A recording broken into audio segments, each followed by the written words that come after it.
in real terms, because you know it's embedded, but for a consumer it's not on the receipt. I'm not paying. It's just that simple. But we say, yes, it is, you are paying, this is how much you're paying, this is the difference with GST. I think that would help to clear or clarify a lot of things.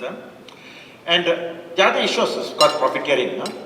Now, when prices of, when government reduced the subsidy on petrol 20 cents per litre, 20 cents per litre, the price of one cup of Nescafe went up 20 cents.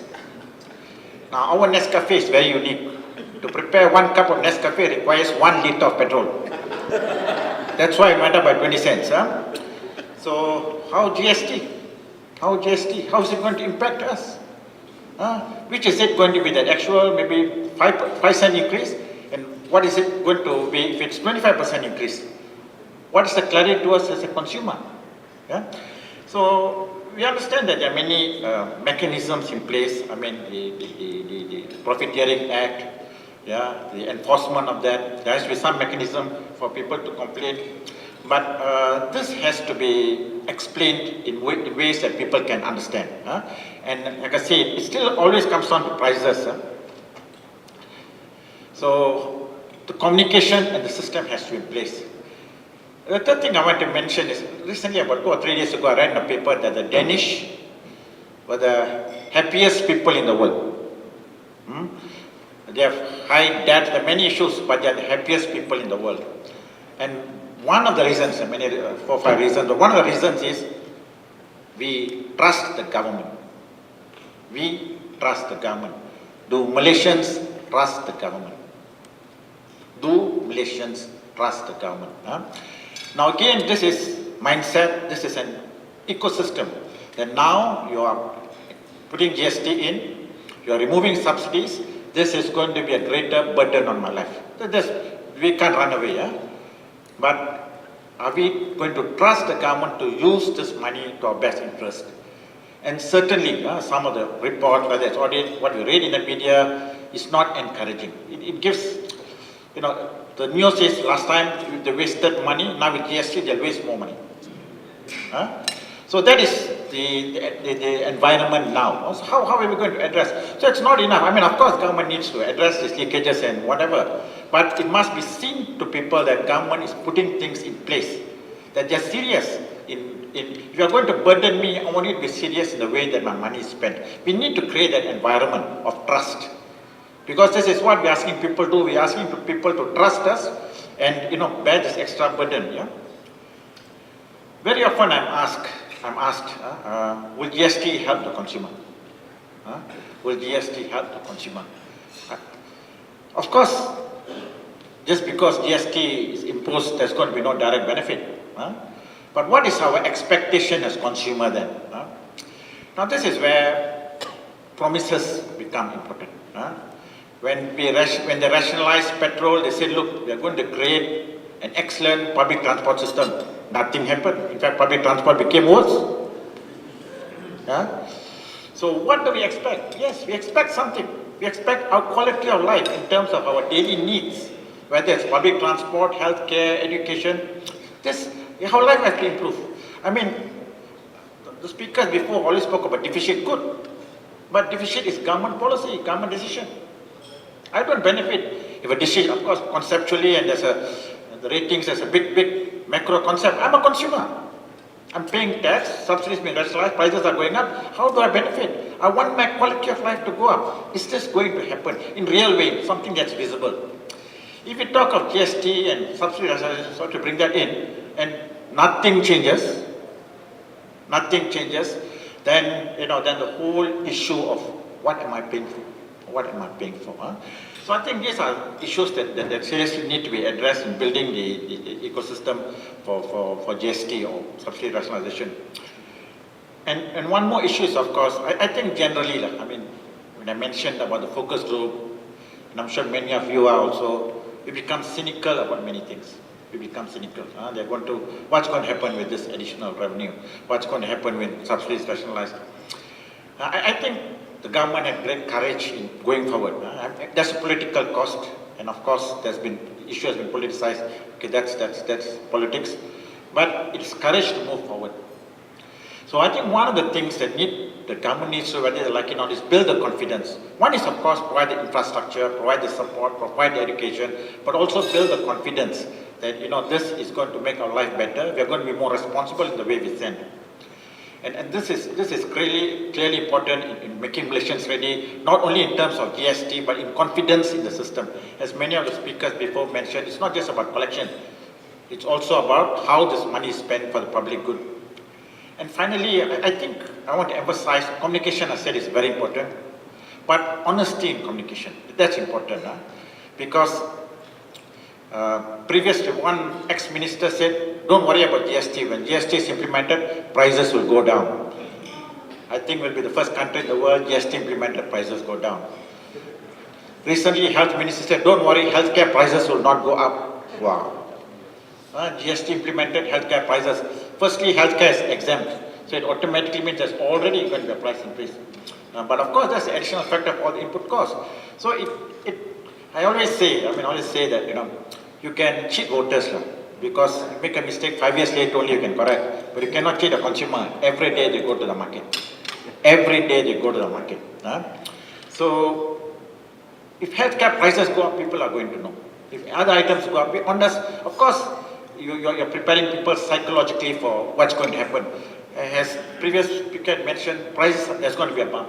There is going to be impact, more so on the low income. But we have to prepare people. Don't give assurances. Don't give assurances that people will know. Yeah, it's not true when it hits. Yeah, so build the confidence, set the infrastructure. But I think the most important thing in preparing Malaysians for GST is education, education, education. Thank you. Morning, ladies and gentlemen. I represent the Cooperative Movement in Malaysia. The advisor of the Cooperative Union of Malaysia. We have 10,000 cooperatives. We have 10 million members. When snowballs, we are about 17 million. That's stronger than Barisan, that's stronger than Pakatan, that's stronger than Barisan and Pakatan put together. Now, first, let me answer the first question, which was the caption, which was the papers, and which is the side bank. Are we ready?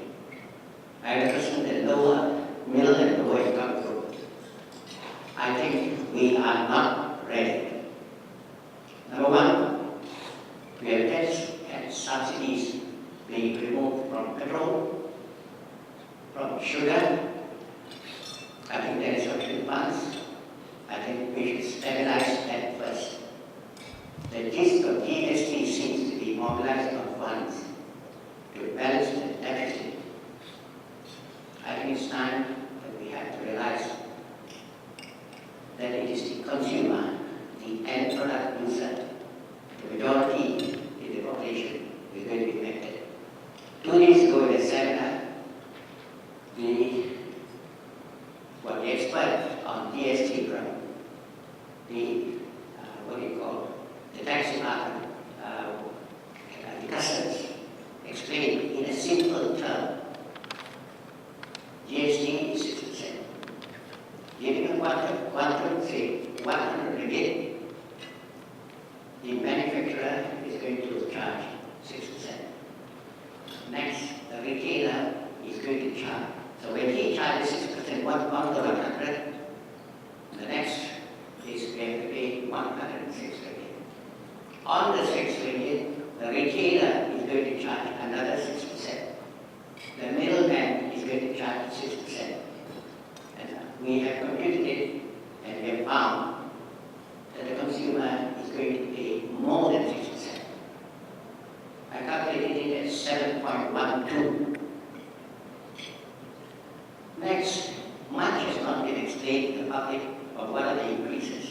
But one good example at the forum, the desperate product, they are targeting the cooperative movement. The cooperative movement has already been burdened with the Financial Services Act.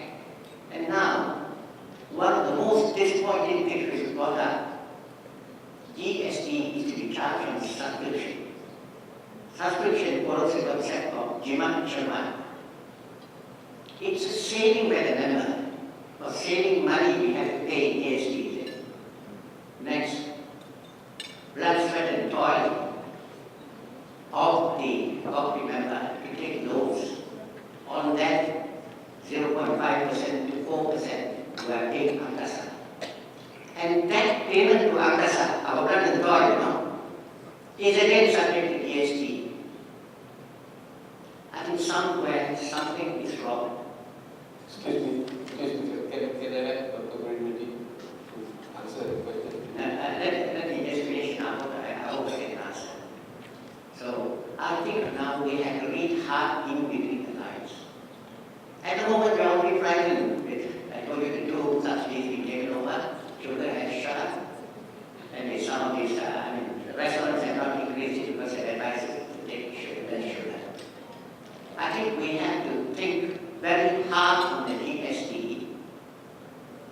before implementation. Another thing is, ADC alive and the professional organizations which are raising issues, which is good. We don't see the consumer coming into the picture again. I think this is the first time, it's the second time I'm raising this matter at the consumer level.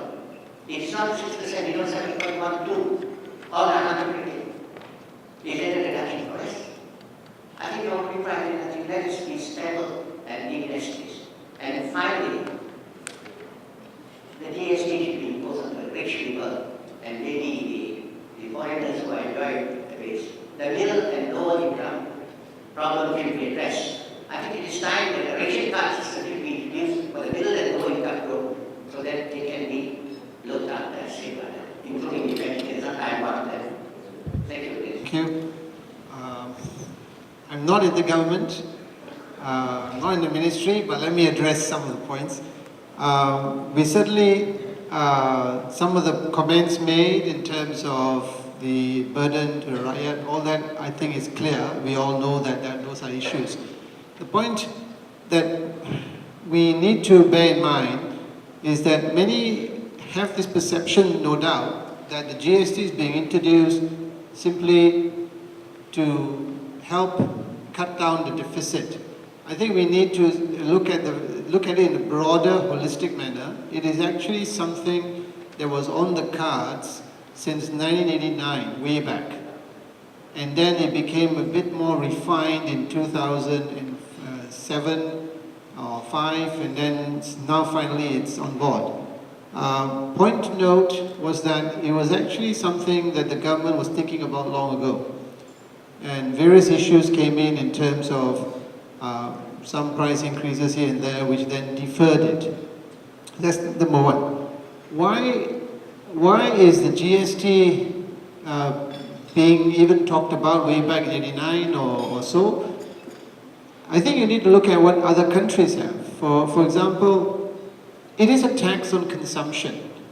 And let's make it very clear that none of us like to have taxes being imposed on our hard-earned money. So that's clear. I think everyone here doesn't like it. But we have to contribute towards whatever we can to help the nation. You also need to bear in mind that the current income tax system in Malaysia is a very, very narrow-based system. There are only roughly 16% of the working population which actually pays income taxes. So we actually are taxing the rich. And then we have corporate taxes. In some reports, 15% of registered companies actually pay income taxes because there are lots of exemptions available, and so on and so forth. And net effect is roughly that figure. So we have a very narrow base. So technically, we could say that the income tax system really is taxing the richer and the more profitable companies. The GST is simply a tax on consumption. No doubt, we all have to pay more in some situations. The CPI impact obviously will be there in GST, nobody's denying that. And roughly 1.8 to 2.1% kind of increase in CPI would be the net result from the estimations that the Ministry of Finance has done. But that has to be coupled with the fact that the monitoring of unscrupulous traders, increasing it even higher, is the issue. And which is why the ministry or the customs now has a lot of work in hand, and maybe a lot of plans, and there's a shopper's guide that they will be introducing, which will give you specific products and what the price would be with GST. And of course, I think they will also look at the comparison in terms of what it is now, before GST and after GST. That shopper's guide will be issued for various key items, and that will give consumers an idea of where the prices are going, and that means you decide if you want to buy from a particular trader who suddenly charges you more than what the shopper's guide suggests. So that's, I think, empowerment of the consumer. So we need to bear in mind that the GST fundamentally is not new. In Asia, we have it in all our Southeast Asian countries, other than Myanmar and Brunei. We have it in Philippines, we have Indonesia, it's been there for many, many years. And that is what allows a nation, if the GST works well and we can collect an additional amount, that allows us to reduce the other taxes as well. It's fairer because it's based on consumption. What we consume is what we pay on. So I think that's a fair result. Now, could a cooperative society, cooperative movement, I think that's a separate issue in terms of there could be possible exemptions, I think, on some of the things that the cooperative societies do, because you may not be deemed to be engaged in financial services, you may have some exclusions.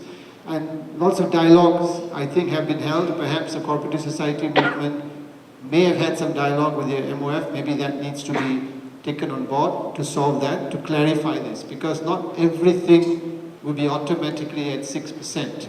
There are some exceptions as well, and I think you need to filter through to find out the specifics. So perhaps the Ministry of Finance and Customs can address that particular point at a later stage. So I just wanted to bear in mind, we do not, many of us think that this is now being introduced simply because we're to fix the deficit. If we wanted to fix the deficit, we would have introduced this even much earlier. The challenge we also need to bear in mind is that the revenue collection that the government expects, it's actually from the figures that has been given, it's actually nothing earth-shattering to me. I thought it'd be far more, but it's not. Because of all the essential food items not being subjected to GST, lots of other exemptions being given, you therefore have a lower tax revenue input. So I think you need to understand the whole dynamics, and I think that particular discussion about the lower income, yes, the ration card and all that are possible options, whatever vouchers or tokens. That is, I think, another issue of how subsidies should be taken on board rather than cash handouts. Yeah, I agree with that point. There could be other mechanisms to make sure that you reach the audience that you want to reach. And so you do not allow abuse, so that's fine. I think subsidies can be managed. That's all I can comment on, but I think details need to be discussed by the cooperative movement with the Ministry of Finance representatives, two of whom are here on the table in front, and who obviously may be able to give you some specifics. So I don't think it is fair to assume that everything you do will be subject to 6%. There are some neutralization in terms of some of the transactions that the cooperative movement has. It should be is the deficit itself. I think this is my personal point of view. The deficit itself matters because if you don't fix it in the future, then let's say if the economy collapses next few years, then it also hits the consumers, you and me. So whatever is going to hit on me, not just from the tax, but from the economy that may deteriorate because we didn't fix something out there. So it's also going to hit you somehow if you don't fix that. Yeah. That's my comment. Thank you. The country has to have GST. And like you all say, it's also a country for my children, grandchildren. We have to fix the deficit, no doubt. But I just want to have some, some confirmation from the government that while you have the anti-profiteering law, you will enforce it. I read the shopper's guide for me to look and where I should buy it from, which trader I should buy it from. I think basically if it's properly enforced, then I don't really have to worry about which trader to go to. We believe in some countries, with strict off sales tax and service tax, basically if there's proper enforcement, the prices of goods should go down, right? So where is the comfort that I'm going to get that the enforcement will be there to say that the prices won't radically go up? I still got 2 boys who are going to private education. It's exempt supplies. They can't claim back the input tax, no doubt, but I think that they've stripped off sales tax and service tax, so they shouldn't increase the fees. So the comfort that I get is that the anti-profiteering law will prevent them from actually increasing the price. So where is the comfort from the government? That's all. Okay, thank you very much. I would like to respond to this question and the earlier one. If we have a health problem, if we have obesity, many things we can do. We can exercise, we can take medicines, we can strict diets, and so on and so forth. Many things we can do. But of course, at the end of the day, what we want, reduce our weight. Similarly with the problems now, one of us mentioned this now. The crux of the problem is to give improvement in consumer welfare, the cost of living, standard of living, quality of life. You know. But to address this issue, there are many things that we can do, and those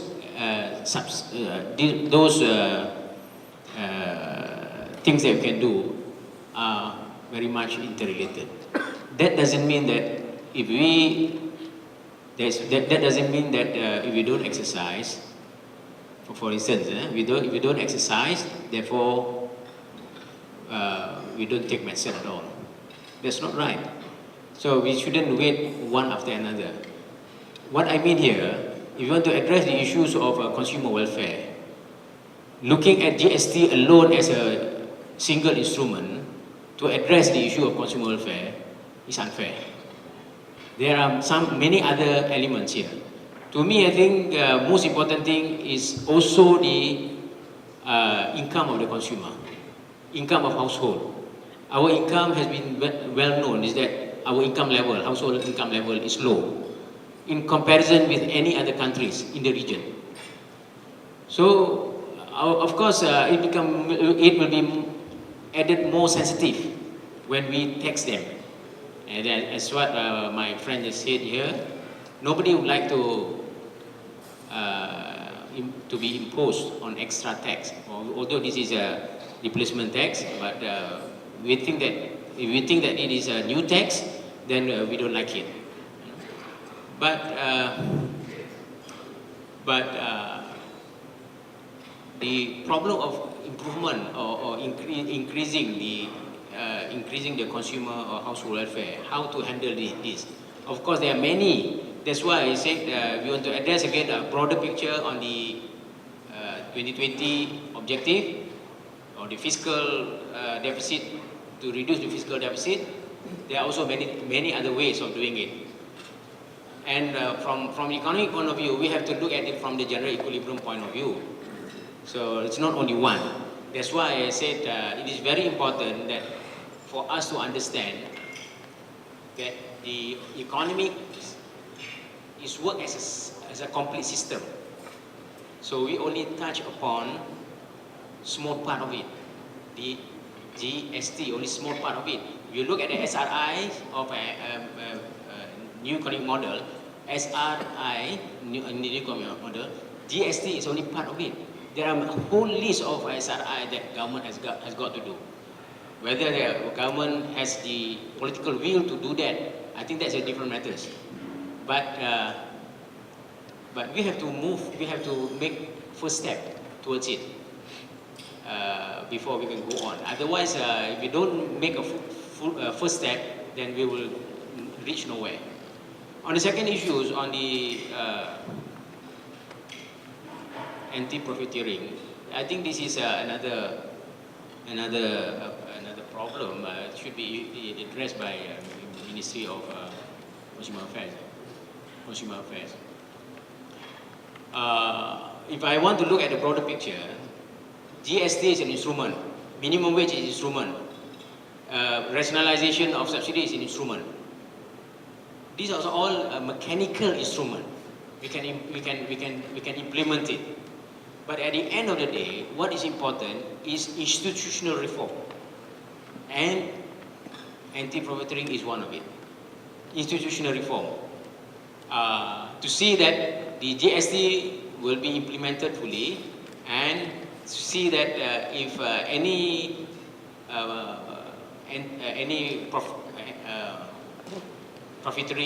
anti-profiteering practice has been done, then stern action must be taken. Similarly, with the minimum wage, for instance, that has to be implemented. This is what we call institutional reform. And to me, I think the underlying factor that guarantee the success of all these instruments that I mentioned just now is that we have to have, it's important to have good institutions that will give more confidence of the people, like what has been voiced out just now. Thank you. If I may, Mr. Chairman, quick one. I think, like the lady asked about the anti-profiteering, I would obviously like the Minister to make a statement, perhaps in the next coming few weeks, on the ability of his department to do the enforcement. That's all. And he has to look at how that will work. And I think it'd be good to hear from the relevant minister, because nowadays, I mean, I'm a Malaysian citizen. I've been paying taxes. I want accountability. And I've reached the stage of my life where, to me, we have to look at corporate governance more effectively nowadays, and you want accountability. You want ministers, you want ministries to be now accountable. And I think it's only fair. And I think that will be forthcoming soon from the ministry concerned to tell you what they can do in terms of what they will do in terms of monitoring the Anti-Profiteering Act, and that will be part and parcel of the education aspects that the ministry will be doing. But you cannot leave things to the ministries to do. We all have a role as well, and that's why I said the shopper's guide comes out. You know, you stand up for your rights and you make your decisions. I think we cannot be sitting here and leaving it all to the government ministries to do everything for us. We are the ones spending our money. We are the ones who then finally make a decision. But we need some guidance. So that's what the ministries will do. And we make that call.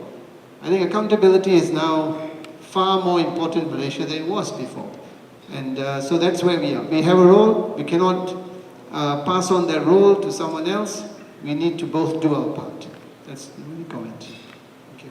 Thank you. I'd like to know what happens to contracts that are signed this year, but as within the implementation period of the GST next year. How would the administration of the contract be treated with regards to the GST, and what local contractors need to be concerned about? Thank you. Those of you, you know, this is where I always point out the fact that my fellow Malaysians, everyone, including my family members, the GST bill, originally, the first bill, was out in 2009. Everything was in there. And, you know, and the new bill will be out as well soon. And it fundamentally will not have that many structural changes, be similar. So these things were all there.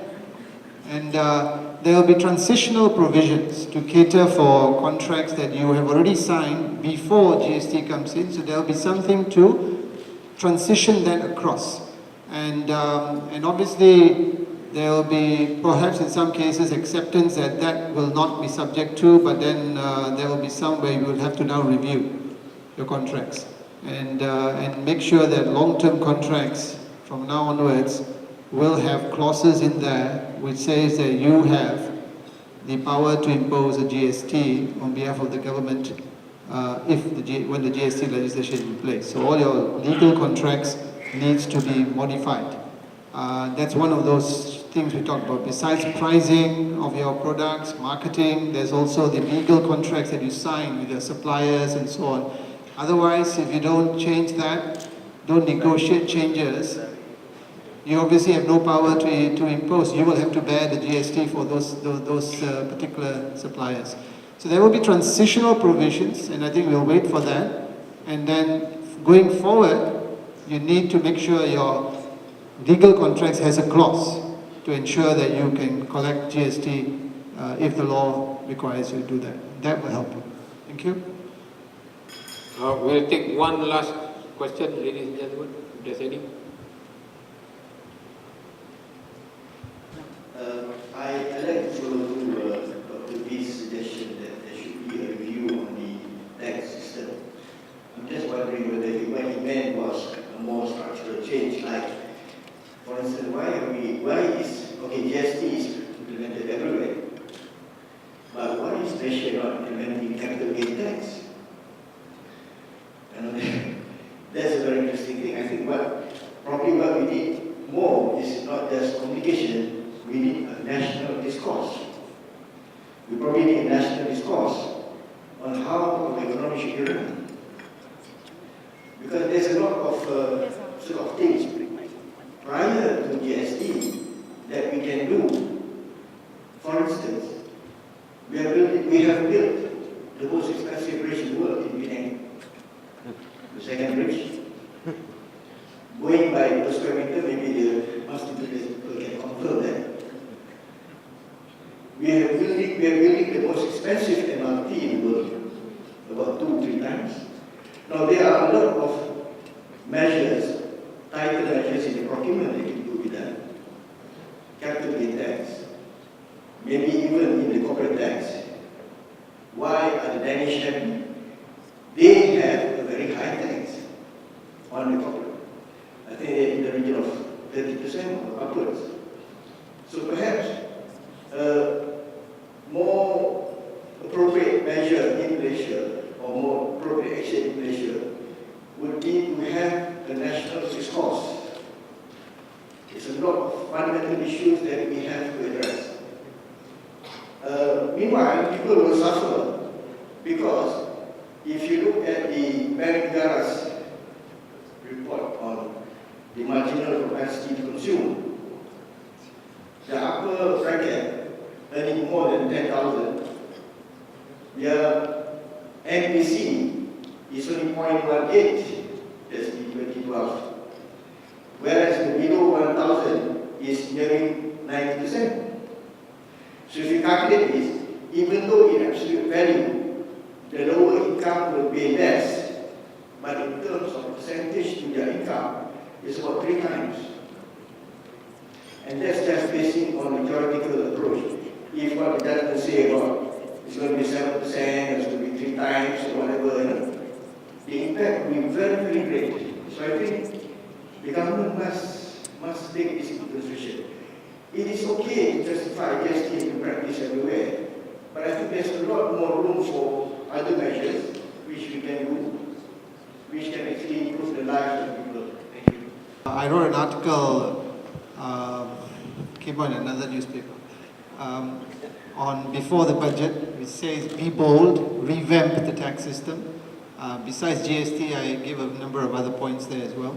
And I think what I meant here was, if in Australia they had something called a Henry Review, and in New Zealand they've had, these are public reviews in the sense that it asks for feedback from all stakeholders and coming back in terms of a structured approach and so on. And then a few appointed people from the captains of industry, this is not government-led, it's private sector-led, comes out with a final report after having meetings, townhouse meetings and all that stuff, and coming out with what we need to do for the future. So really, it's a national discourse, but you need to manage it. You can't have it too extensively, but you need to engage the stakeholders. So that's what I meant, that we need to look at how we go forward. Now, a capital gains tax right now will panic a lot of people. We do have a capital gains tax in terms of the real property gains tax, but only in terms of real property gains. We don't have it in terms of all the other capital gains on which tax is imposed in developed nations.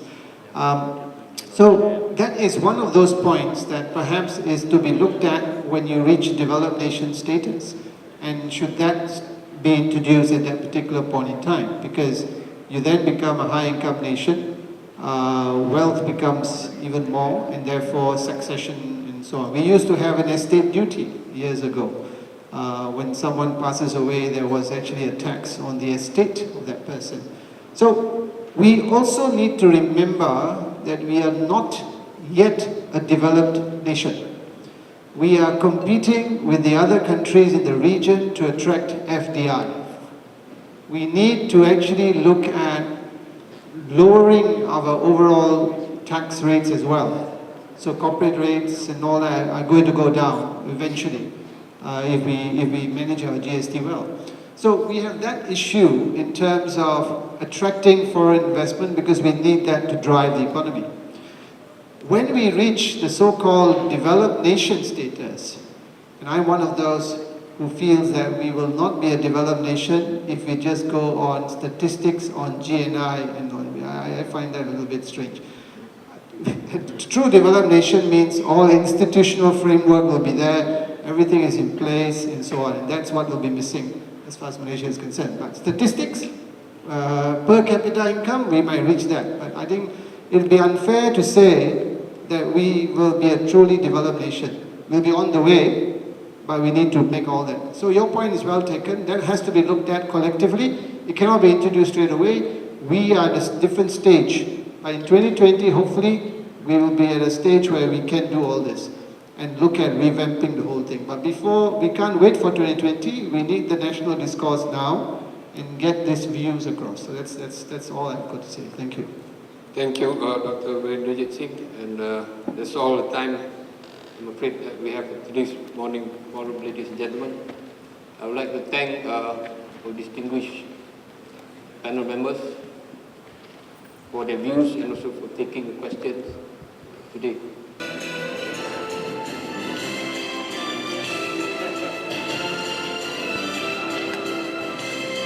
Dr. Virendra Singh.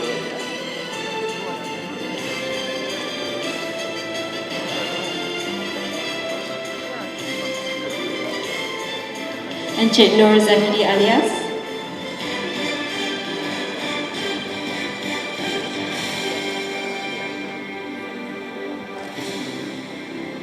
Yang berbahagia Datuk Paul Selvaraj.